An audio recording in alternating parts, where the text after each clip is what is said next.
My wife said she was no longer interested in intimacy, but months later wanted kids. When I served her divorce papers, she begged me to stay. Hello, Reddit I plus here. You know, I never thought I'd be the guy standing here, telling this story. But here we are. So, let me set the scene. I've been married to this woman, let's call her Lisa, for about 6 years. We had what I thought was a solid relationship. The kind where you can laugh at the dumbest things and sit in comfortable silence without it feeling awkward. Or at least that's what I thought. But about a year ago, something shifted. It started small, like these things always do.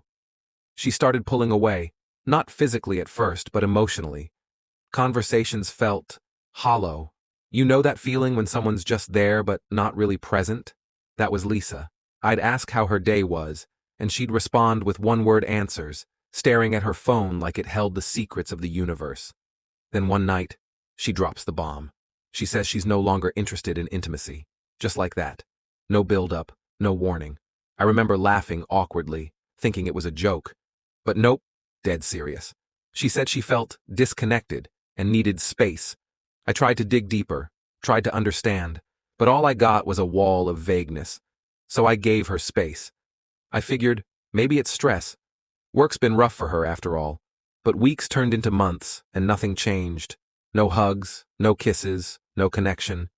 I was starting to feel like a roommate who happened to pay half the bills. Then, brace yourself for this. About 8 months later, she flips the script entirely. Out of nowhere, she says, "I think we should have kids." Kids. The woman who wouldn't even hold my hand suddenly wanted to raise a tiny human together. I was floored. I couldn't even process what she was saying at first. I asked her, point blank, "Where is this coming from?" And you know what she said? "I've been doing a lot of thinking, and I want to leave a legacy." A legacy? Like we were some royal family and needed heirs to the throne. I mean, sure, kids are great and all, but how do you go from zero intimacy to wanting a full-blown family? At first, I tried to reason with her. I asked if this was really about kids or if it was something else. A distraction, maybe? But she got defensive, saying I wasn't being supportive of her dreams. Her dreams.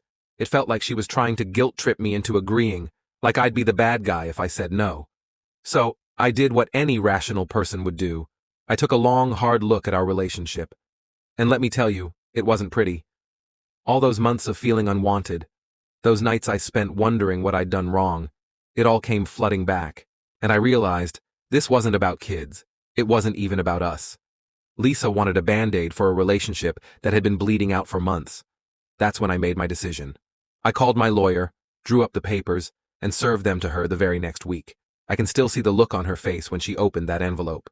Shock, disbelief, maybe even a little panic. She asked, "What is this?" Like she didn't already know. I told her, calmly but firmly, "Lisa, I can't do this anymore. I deserve a partner who values me, who sees me, not someone who wants to use me as a stepping stone for their legacy." And then came the tears. Oh, the tears. She begged me to reconsider, said she'd change, that we could go to therapy, that she'd make everything right. She even said the intimacy thing was a phase, and that she was ready to try again. But you know what? I didn't budge. Not this time. I'd spent too long trying to fix something that only I seemed to care about. I wasn't going to waste another second. The divorce was messy, aren't they always? But in the end, I came out of it stronger, happier, and a hell of a lot wiser. And Lisa? Well, last I heard, she's still finding herself. So yeah, that's my story. A little chaotic, a little heartbreaking, but ultimately freeing. Sometimes you've got to close one door to open another. And let me tell you, the air on the other side, it's a lot fresher.